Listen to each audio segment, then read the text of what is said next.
सत्ताधारी असो विरोधी असो किंवा आणखी कुणी असो, वाचाळ वीरांनी थोडस आपले त्या ठिकाणी मर्यादा पाळाव्या। मुख्यमंत्र्यांना, महायुतीच्या सरकारला, घटक पक्षांना अडचणीत आणू नये। ठीक आहे, राग येतो, आम्हाला येतो, परंतु राग व्यक्त करण्याच्या काही मर्यादा असतात। जर कोणी एखाद दुसरं बोलून गेलं तर तो महायुतीच्या सरकारचा त्या गोष्टीला सपोर्ट आहे असं समजण्याचं कारण नाही। तुम्ही विरोधकांच्या भूलथाप्याला बळी पडू नका। लोकसभेच्या निवडणुकीच्या निमित्तानं त्यांनी चुकीचं सांगितलं, संविधान बदलणार, आरक्षण काढणार, सवलती काढणार, समान नागरी कायदा आणणार, सगळं खोटं होतं, परंतु काहींनी विश्वास ठेवला आणि त्याची जबरदस्त किंमत आम्हाला मोजावी लागली। तो तुमचा अधिकार आहे, मी त्याच्याबद्दल काही बोलणार नाही। पण आता कोण म्हणतं आरक्षणाच्या बद्दल, कशा पद्धतीची वक्तव्य आली, कोणत्या पक्षाच्या नेतृत्वाने केली, याचा विचार करा। तुम्ही समज असाल, घटनेचे शिल्पकार डॉक्टर बाबासाहेब आंबेडकरांनी या गरीब वर्गाला, आदिवासी आणि माझ्या मागासवर्गीय समाजाला इतरांच्या बरोबर आणण्याच्या करता आरक्षण दिलं आणि ते आरक्षण काढून घेण्याची भाषा तुम्ही करता।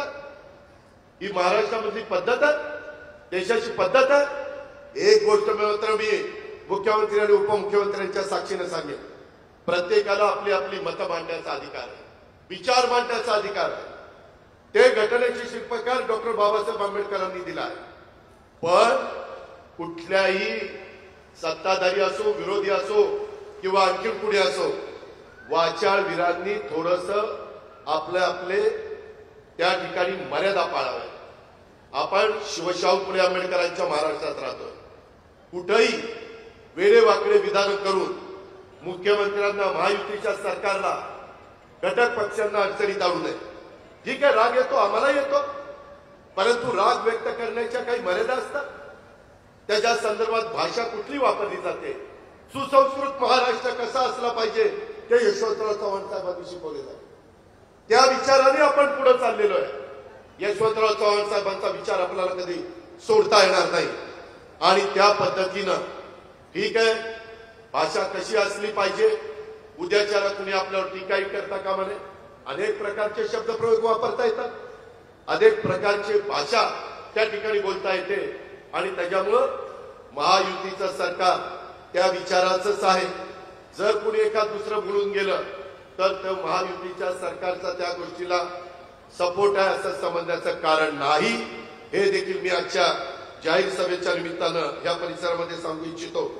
थोर समाजसेविका ताराबाई शिंदे यांची पण भूमी आहे, त्यांना पण मी अभिवादन करतो। आता देशाचे पंतप्रधान नरेंद्र मोदी साहेबांनी वन नेशन वन इलेक्शन हे त्या ठिकाणी बिल आणण्याचं काम चालवलेलं आहे। अनेक गोष्टी होत आहेत। माझ्या काही महिला मला म्हणाल्या, भगिनी म्हणाल्या, माझ्या मायमाऊली म्हणाल्या, अजून आम्हाला पैसे मिळाले नाही, काळजी करू नका। पहिला हप्ता पुण्याला कार्यक्रम झाला, दुसऱ्याचा मला वाटतं नागपूरला कार्यक्रम झाला, तिसरा कार्यक्रम मुख्यमंत्र्यांच्या संमतीनं नाशिक किंवा संभाजीनगरला होईल।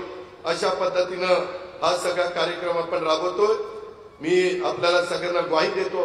अनेक महिलांनी मला इथे येत असताना वेगवेगळ्या अडीअडचणी सांगितल्या।